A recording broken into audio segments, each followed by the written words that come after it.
Hai guys, welcome back again, it's me Angelica. So di video hari ini masih melanjutkan Q&A yang kemarin karena banyak pertanyaan yang masuk setelah aku lulus. Kayak banyak yang penasaran nih tentang kehidupan perkuliahan di China. So without any further ado, langsung aja kita mulai ke pertanyaan pertama. Pertanyaan pertama, apa universitas terbaik di China untuk mahasiswa internasional? Pertama, aku mau bilang dulu aku bukan expert dalam bidang ini cuman experience dan juga research yang sudah aku lakuin.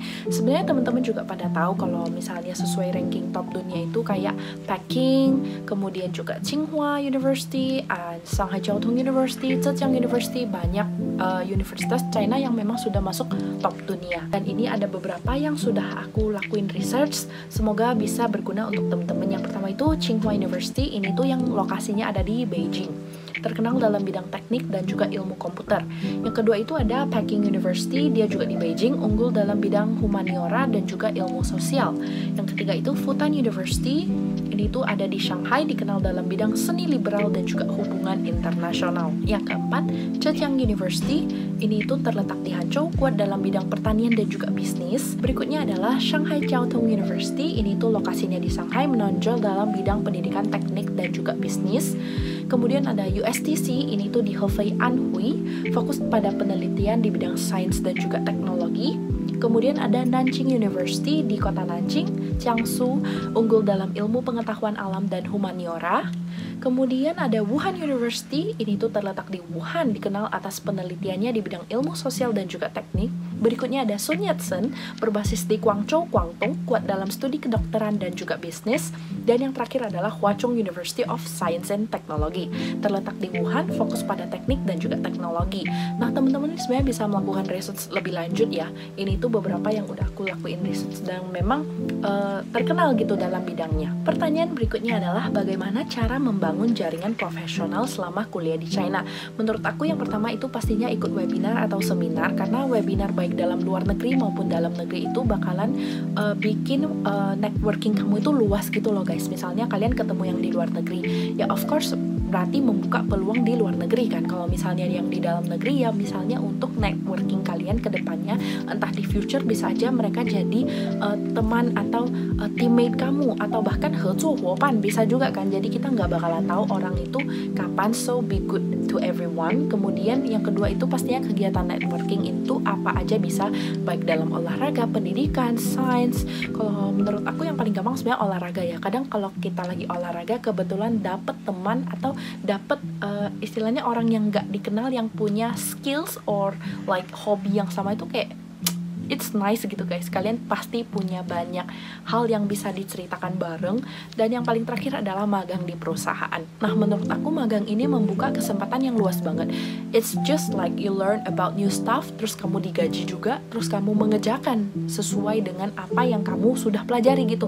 Jadi magang ini beneran adalah salah satu bentuk dari theory plus practice gitu menurut aku ya. Dan itu bisa membangun networking kalian secara tidak langsung.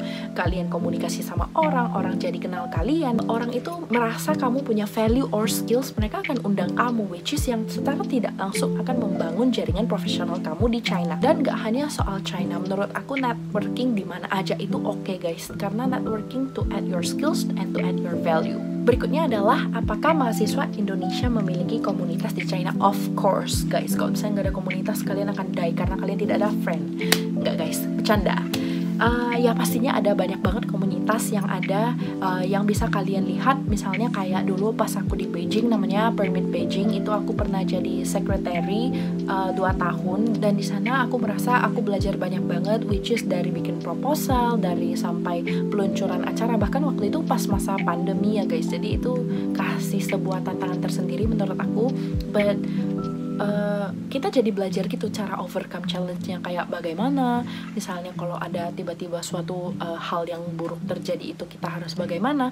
Itu belajar banyak dari organisasi. Dan di Shanghai aku belum pernah ikut which is actually ada Permit Shanghai ya, dan juga ada organisasi keagamaan kayak Manggala, Permusim dan lain sebagainya. Itu depends on guys. Kalau misalnya menurut aku kalian boleh ikut organisasi. Tapi sebelum itu kalian harus selesaikan dulu istilahnya pelajaran kalian. Jadi tidak mengganggu apa yang seharusnya menjadi tanggung jawab kalian pas saat kalian kuliah ke China. Misalnya ada organisasi nih, nah ada sekolah juga nih. Kalau aku pribadi, aku tetap mendahulukan yang sekolah karena itu tanggung jawab pertama aku. Tapi tidak menutup kemungkinan kalau misalnya dua-duanya bisa aku jalanin dengan baik, kenapa tidak aku jalankan dua-duanya gitu. Dan selama di Permit Beijing, aku belajar banyak hal banget sih yang gak bisa aku sebutin satu persatu. It's just like new experience that you can't buy with money. So ikut saja organisasi, karena mana tahu kamu ketemu orang yang tepat, istilahnya orang yang tepat untuk study, untuk have friend di organisasi tersebut. Pertanyaan berikutnya adalah bagaimana kualitas makanan di kantin kampus. Guys, ini every campus punya makanan dan taste yang berbeda-beda. Aku sudah bilang kalau China itu punya 5 different taste: suan, tian, ku, la, xian, asam, asin, manis, pahit, pedas.